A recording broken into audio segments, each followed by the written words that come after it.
Que la paix de Dieu soit avec vous. J'étais plongé dans mes travaux sur mon ordinateur un samedi soir et mon épouse était juste à côté quand nos enfants ainsi que deux autres jeunes de la communauté se sont glissés au salon. Et quand je lève les yeux, je vois qu'ils avaient quelque chose à dire. Déjà, ils semblaient avoir pris une position au sujet d'une discussion qu'ils tenaient dans la cour.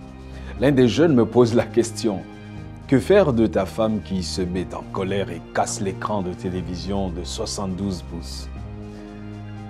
Quelqu'un parmi a vite répondu: c'est terminé pour le mariage, on se sépare. Un autre a même suggéré de la corriger, de lui faire entendre raison par la force. Mon épouse regardait, un peu surprise que de telles attitudes certainement puissent exister. Et le jeune reprend pour dire que c'est une histoire vraie. Quand je lève les yeux en souriant, tous me regardent. Je garde silence, me replonge encore dans mon ordinateur pour quelques secondes et puis je leur dis que le divorce, de toute façon, n'est pas la solution, encore moins la violence sous aucune de ses formes. Comment pouvez-vous reproduire un acte de folie en espérant trouver la solution? Vous ne pouvez pas reproduire la folie d'un fou à moins de devenir fou. Et donc, à la place du mari, je garderai d'abord silence pour mieux comprendre les raisons d'un tel débordement. Manifestement, c'est un transfert de colère. Après coup, ces personnes regrettent généralement. Je leur ai dit que cette femme est en détresse. Elle a besoin d'aide. Elle n'a pas besoin de critiques pour lui rappeler le prix de l'objet détruit. Elle n'a pas besoin d'un donneur de leçons pour lui rappeler les échecs de ses parents dans son éducation.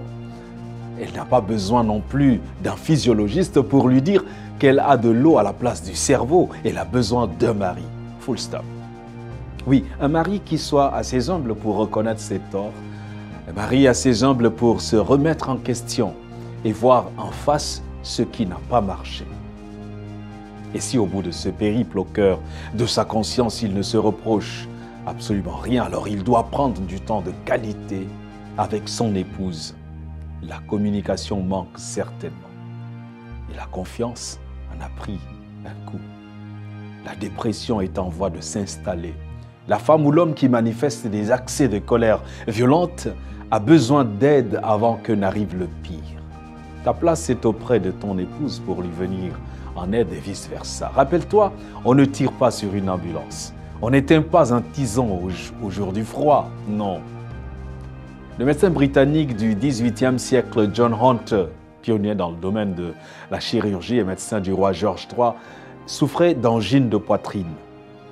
Découvrant que ces crises étaient souvent provoquées par la colère, Hunter se lamente et dit « Ma vie est à la merci de toute canaille qui choisit de me mettre en colère. » Ces paroles, malheureusement, se sont avérées prophétiques, car lors d'une réunion du conseil d'administration de l'hôpital Saint-Georges à Londres, Hunter s'est disputé avec d'autres membres du conseil.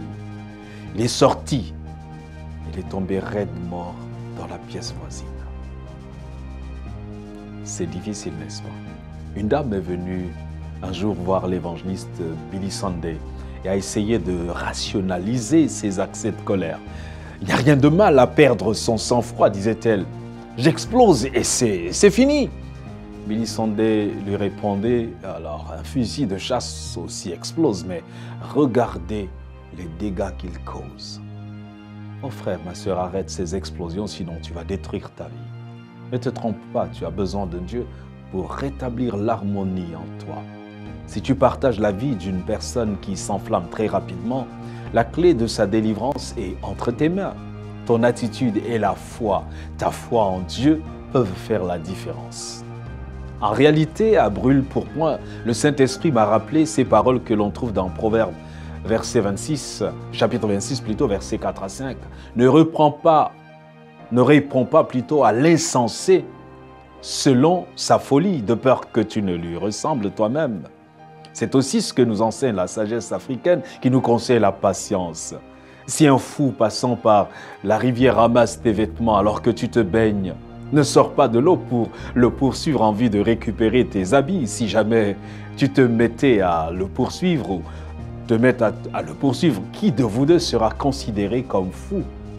Et peut-être même qu'il a porté ses habits en fuyant. Il faut juste rester dans l'eau et attendre en priant qu'un passant vole à votre secours. Le verset suivant, Proverbe 26, verset 5, semble contredire le précédent. Que non, il dit « Réponds à l'insensé selon sa folie, afin qu'il ne se regarde pas comme sage. » Quand il s'agit des choses de ce monde, des moqueries ou des provocations, ne réagis jamais face à un insensé. Mais quand un insensé s'égare par rapport aux vérités éternelles et profère des sottises, il faut le confondre avec la parole de Dieu, en toute douceur et en l'instruisant. Pour finir, si ton conjoint s'emporte facilement avec violence, il faut creuser en profondeur pour rechercher la cause de toute frustration ou colère ainsi exprimée. Et prends le temps de l'écouter. Cela exige beaucoup d'amour et de patience. Ne juge pas, ne condamne pas. Communiquez en un temps approprié ou un temps de qualité. En le faisant, votre couple va grandir et il va développer un amour plus fort. Rappelle-toi, celle ou celui qui est prompt à la colère fait des sottises, d'après Proverbe 14, verset 17. Et au chapitre 18, verset 13, le sage dit, celui qui répond avant d'avoir écouté fait un acte de folie et s'attire la confusion. Si tu veux être libéré de la colère, tu peux en parler à Dieu. Il va certainement t'aider et te donner la victoire. La colère n'est pas un péché, mais elle peut conduire au péché et même à la mort. Fais donc attention et que Dieu te bénisse.